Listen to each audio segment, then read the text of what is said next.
Hello! Ang ganda ng panahon, oh. Mainit. No, ang ganda dito, oh. First time tata ng kapatid ko makakita ng castle. Yun, nakachinelas lang kami ngayon dahil ngayon po, mainit. Si Martin ang aming...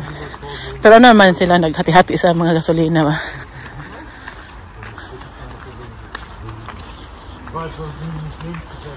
Lagi kami umalis, araw-araw.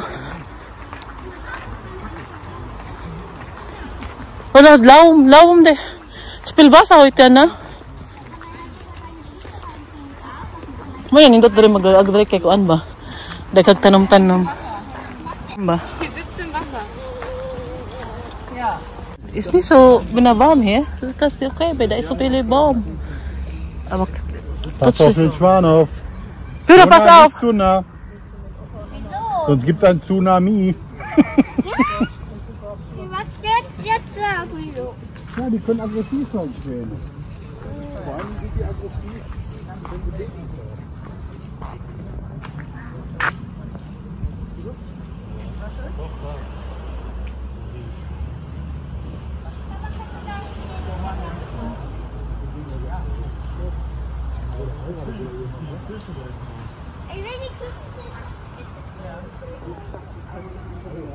Dirito nag ano si Fiona siyang unang birthday niya ba? Oh, na nagpictorial ta ba? Yung to kanimo no. Na. Pa usay to. Dibu. Ako sa mag-arte mo gumgaw no. Init kayo. Just look at chat. Kleinen Küken. Da vorne die grauen. Yuko no. You invite. Oh, ang ganda dito, di ba? Wow. Ang laki nito. Dito na park. Maganda dito mag-masyal.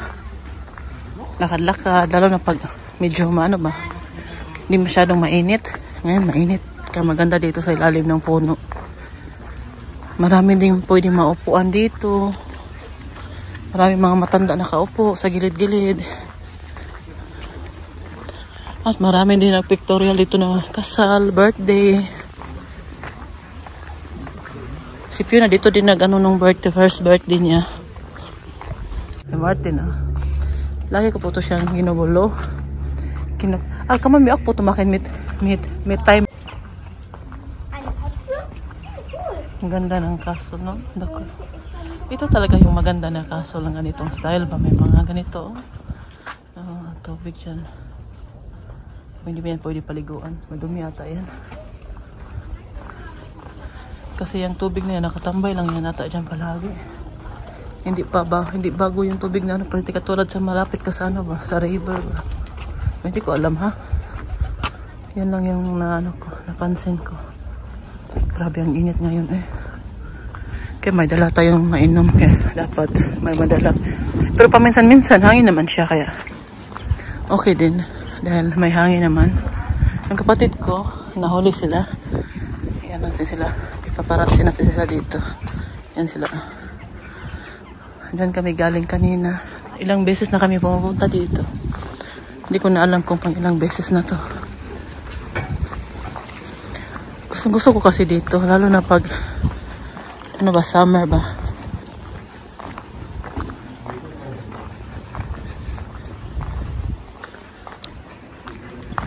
Pero iba pa rin yung talaga yung castle na sa Germany na ano, yung sikat. Was ist da vorne? Iba pa rin yung talaga yung sikat sa castle sa Germany, yung sa bayan. Yun talaga ang grabe, ang daming turista. Puno doon. Oh, dito ang ganda tingnan. Wow. Ito ako na po to sa inyo. Sa mga matagal na po nakasubaybay sa akin, naipakita ko na po ito sa aking YouTube. Ngayon, kasama aking kapatid dahil mahilig din yan siya sa mga ganito. Mga castle ba. Kailangan hindi na kami papasok kay nakapasok na kami dyan. sila, hindi na din, tapos na din ata yung ano. Kasi Sunday kasi ngayon, pag Sunday, ilang oras lang pwede. Bukas pa. Oh, diba? Ang ganda, oh. Pwede ka pa magkapi-kapi dito. Masamit, ah. Lalo tayong mangitim ito ba? Ang init. Sakit sa mukha.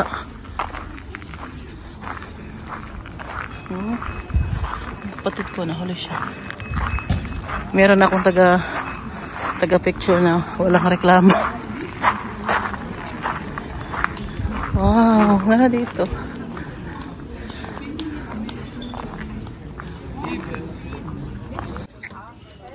Hindi na.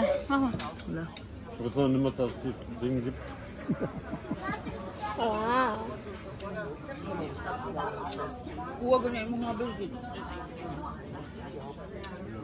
Wow, sana Ich weiß all. noch nicht mehr, dass es das gibt. Was gibt's da zum Trinken, Schatz? Cappuccino, Ja. Latte Macchiato, Green Spitz. Was ist Green Spitz? Was steht das? Grün spritzt, nein. Warum spritzt nur grün?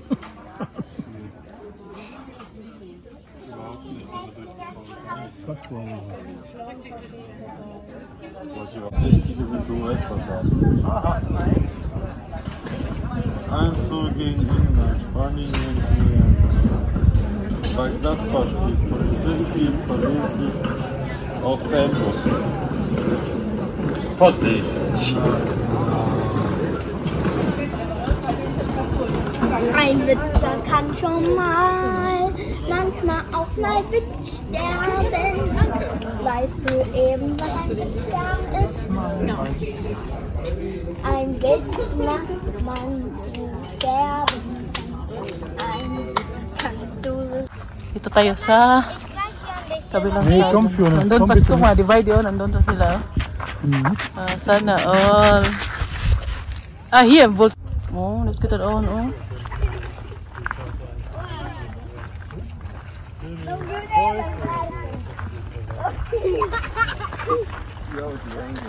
Fiona, bitte, was machst du? Hindot kaya ano siya, blood si mong likod. Video na, lakaw. Drama ba? Lakaw lang, wala yun lang. Mana? Ganda dito ba? Doon tayo. May na pictorial dyan, ah.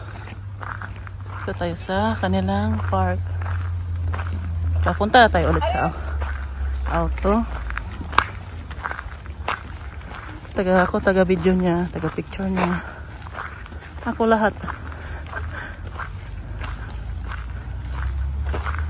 Video ba nirgila? Video. No, sana all. Kumaon. Sabi ni Martin, ang dami mo ng ano dito, picture dito. Kaya yung kapatid mo na lang yung picturean mo. Ang totoo naman po, kasi palagi na kami dito ba. Gusto ko kasi dito kasi ang ano ba, maganda maglakad-lakad. At hindi masyado maraming tao. Hindi katulad sa ibang castle dito sa Germany na dinadayo talaga ng karamihan at grabe. Ano pa lang, ilang buwan pa lang, ano na, pagpupunta ka doon, ilang buwan pa daw, ano na, sold out na yung ticket. Grabe. Yung castle na pinuntahan namin noon ba, nung napunta kami sa bahay ng lola ko, doon.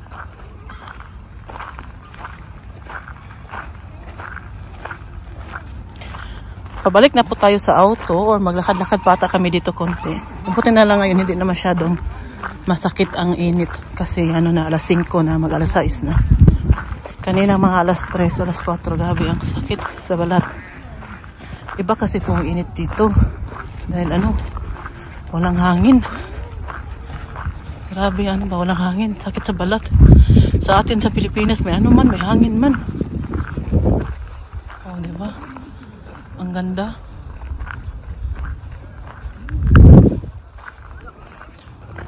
Nakapasok na po kami dyan. Ano yun, bago pa lang din ako dito sa Germany dumating. 2019 2011 or 12 ata yun.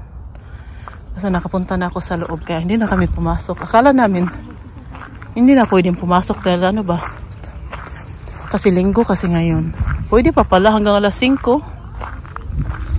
So, okay lang. Piona! Pass off ni! Piona, shots cook ma! Siskans! Yan yung kinatakutan ko sa mga anak ko pag malapit sa tubig. Pag wala si Martin kasi hindi pa ako marunong lumangoy. Das ist glaube ich tief, Dauda. Aber steht aber nicht wohl. So tief kann es eigentlich nicht sein. Sabi ni Martin, hindi na naman daw yan malalim dyan. Kasi kung malalim, meron na nakalagay na ano. Ingatan yung mga bata. Ano naman. Siguro hanggang, baka here, this in... Alles Kacke hier, von der Vögel. Daming tayo.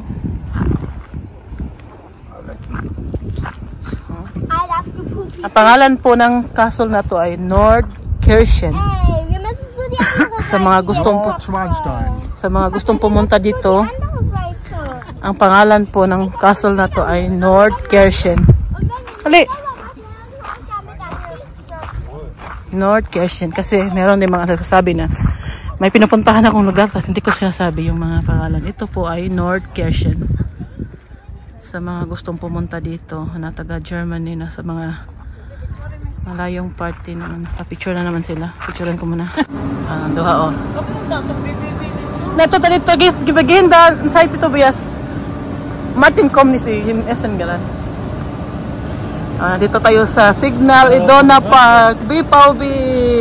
Schade, dass man nicht rein kann. Ja.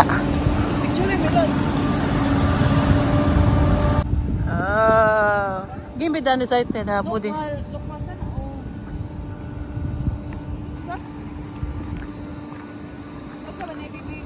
Sayang sirado na di na makapalit og kuan.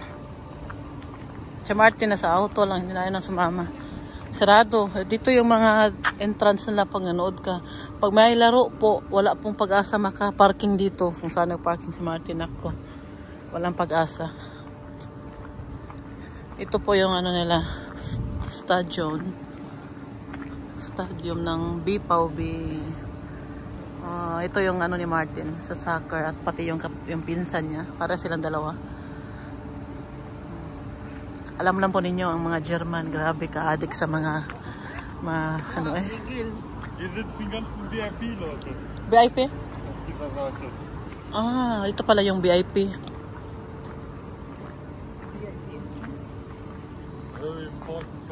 Ja. Zum Beispiel Familie, ne? Familie po nicht Spieler.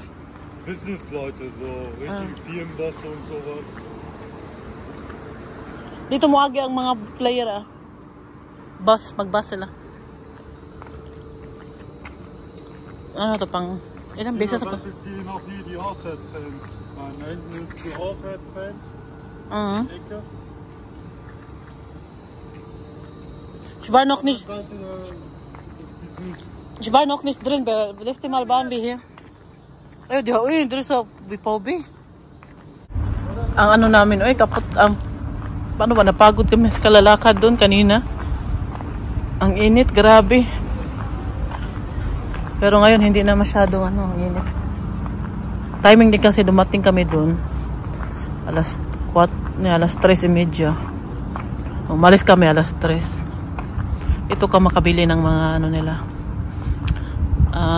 Kahit anong gusto mong bilhin, mga t-shirt na may BVB na lahat dyan, pwede mo mabili. Pwede ka din bumili dyan ng ticket. Kaya lang po, ang laro nito, malayo pa, pero yung ticket sold out na. Tapos, ano pa, alam ba ninyo kung ilang tao pwedeng na dyan sa loob? 200,000 plus. Kalain ninyo, dami kasya. Ang mahal pa naman ang entrance.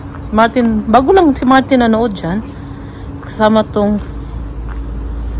tong pinsan niya, tong ng kapatid ko. Nanood sila, bago lang. Mga last year yun. Lang sila nakatayo. Doon talaga sila mismo sa sa Dortmund ng nataga ng mga fans ba. Doon talaga sila nakaupo.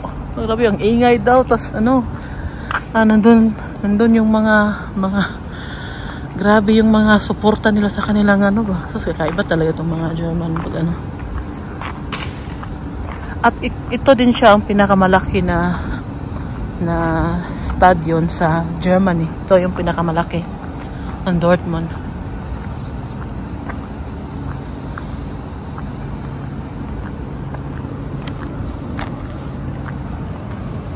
Diba ang ganda? Bipalbi. Kaya hindi maganda pag mahabang buhok tas ayaw magpasuklay. Sabi ko sa kanya, may pagkakulot pa naman yan siya ng buhok ba? Sabi ko sa kanya, dapat pag mahabang buhok, dapat inaalagaan, sinusuklayan palagi. Kasi pag hindi mo siya sinusuklayan, parang pangit ng tulad sa akin, oh. Pero kay Fiona kasi, hindi pa yan ang ganda pa ng buhok niya, oh. Kulot-kulot. Gusto ko nga sana pahabain yung buhok niya, pero nako, pag ganyang edad, hindi maganda pa, ano. Lalo na pag ayaw magpasuklay, ayaw magpalagay ng tali sa buhok. Kaya sana makakuha kami ngayon ng kasi dito mas maganda kasi pag may appointment ka para diretso ka na lang ba. Hindi ka na magantay ng matagal. Pag wala kang appointment, magantay ka pa. Nasa bahay na po ako, so nagmamadali ako. Kaya ang oras, ang bilis. Parang kaalis ko lang kanina, alis na naman, kunin ko na naman si Fiona, namamadali dahil nga magluto pa ako ng pagkain ni Uma, naglalaba ako, kasi mainit ang panahon, madali siya matuyo pag mainit. Ngayon, pagdating ko sa bahay, luto agad. Kasi si Martin darating na, dapat may pagkain na pag-uwi niya kasi pagod, init, trabaho. Pag-uwi nun, dapat may pagkain na. Kaya minsan, hindi na talaga kami maalis pa ni Fiona o magtagal dun sa city dahil pagkain ng papa niya. Okay lang ko si Martin night shift dahil tinapay lang yan kinakain niya sa bago siya matulog. Pag pang umaga siya, pag uwi niya mga hapon, mga alas 2:30, dapat may pagkain na kasi si Martin hindi yan po mahilig magkain ng almusal. Minsan lang daw yun siya kumakain dun sa company, sabi niya. Kaya gutom na yan pag uwi.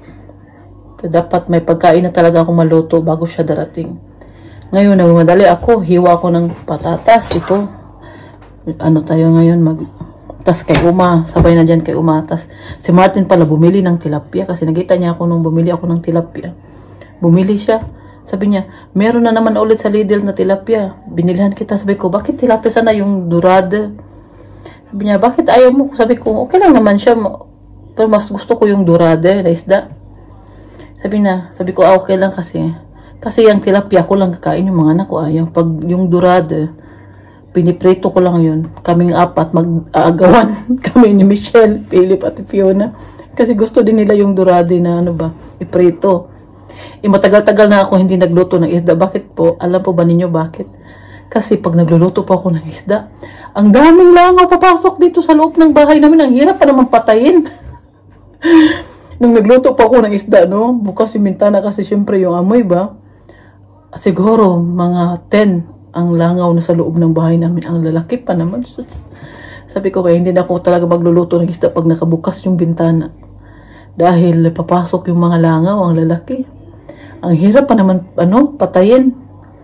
Kaya, sabi ko kay Martin na, ito kasing tilapia na binili niya, lang siya sa back open lang siya, dito lang siya sa hindi mo siya kailangan i-prito. Kaya sabi ko na, sige, yan na lang ulamin ko mamaya kasi may natira akong kanin kahapon.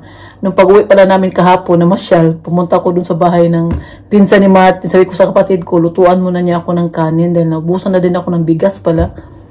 Lutuan niya ako ng kanin, kadadalhin ko dito sa bahay kasi nag-take out na lang kami ng KFC. Hindi kami kumain dun. Kasi nung umalis kami kahapon, kumain na kami ng tanghalian. Kaya hindi mga gutom. Minom lang. Kaya nag-take out na lang kami kahapon. Dahil si Martin, maaga matulog yun. Basta pang umaga yung trabaho niya. Kaya yun po naganap. May dala kami kahapon KFC. Kasi gusto din ng ng mga bata. Kaya bumili. Yun na din. Kasi masarap pa mang KFC pag may kanin. Wala akong kanin. Yun, nagluto yung kapatid ko bago kami umuwi. Hapon. Ngayon may natirang kanin, kainin ko siya pa, hindi siya masira. Sayang itapo ng bigas, mahal pa naman ang kilo ngayon sa Pilipinas. Sabi ng mama ko, 65-60 pesos na yung isang kilong bigas. Tas sa amin, 3 beses sila nagluluto ng maga, sa din sa lunch din sa gabi. Ngayon po, magluluto na ako dahil darating na si Martin. Nakahiwa na din tayo. At kukunin ko yung spinach sa baba. Spinach yung namin ngayon. Partner nito at saka itlog. Yan ang German na yan yung kinakain nila. Yan ang lutuin ko ngayon kasi meron pa kaming itlog sa baba. Dapat maluto na yun siya kasi hindi ko alam kung kailan namin yun binili. Baka masira ba. Kaya lutuin ko ngayon. At nang makakain na din ako ng tilapia. Mga kapatid ko, umalis sila. Hindi muna kami sumama dahil kinuha sila ng kanilang tita ni Martin ba. Sinundo. Mamasyal sila, pero mamaya magkita siguro kami. Bukas hindi din ako makasama, mamasyal sila dahil alas 12 aalis. Yan ang oras na pauwi pala ako ng bahay galing magkuha kay Fiona. Tapos trabaho si Martin, alas 2:30 pa makauwi. Tapos yung Michelle naman wala dito. Hindi ko naman pwede iwan si mama isa dito, no? Wala makatingin sa kanya kung ma-off yung TV niya. Sabi ko na hindi na lang ako sasama. Kasi okay lang din naman sana kung alis ako bukas na isama ko lang si Fiona at si Michelle ang magtingin muna habang si Martin nasa trabaho. Kasi pag alis namin, 1 oras na lang darating din si Martin. Kaya okay lang din sana yon. Kaya lang, pauwi pa kasi kami galing kay wala kasi din si Michelle. Alas 4 pa inuwi si Michelle bukas. Sabi ko sila na lang, sa Merkulis na lang siguro kami alis or sa Huwebes. Kasi malapit na uwi yung kapatid ko. Ilang lang yan siya dito. Bisita lang muna siya at para magkita sila kasi first time pa nila magkita. Dapat magkita muna sa personal bago mag-desisyon kung magpakasal ba o ganyan. Hindi katulad sa amin ni Martin, no? Unang kita namin, kinasal kami agad. Sabi ko ba sa sarili ko noon, tama kaya itong ginawa ko, baka bakala ko di seryoso si Martin. Malay natin, no? Pero naman, mabadalian kasi yung sa amin. Pero, nung nakilala ko naman si Martin, siya, mabait. Saka, sinabi naman ng asawa ng tita ko, napakabait daw. Kaya hindi din ako natalawang isip dahil kilala naman nila. Kung hindi lang sana yun kilala, hindi siguro ako magpakasal agad nun. Siyempre, matakot ba tayo, no? Malapit lang din dito sa tita ko yung bahay nila Martin. Kaya yun. Ganun din sa kapatid ko. Muna sila. Ila-ila muna sila. At babalik naman daw siya dito. Charot. Sana all. Ganyan po. Magluto po muna ako. Tapos kwentuhan tayo ulit mamaya. At mag-upload ako ng video mamaya. Dahil lumala nga tayo kahapon. Mayroon tayong ma-upload. Hindi po kami palaging magkasama ng kapatid ko buong dahil nandun po siya, dito ako sa bahay namin, tapos nagtrabaho siya doon. Ako naman, nag-asikaso sa mga anak ko, hatid sundo, bantay kay Uma. Kaya sa weekend namin tinutudo yung gala namin. Ngayong Sabado, birthday ko. Gusto kong pumunta ng Belgium. Ang problema ngayon, sino magbantay kay Uma?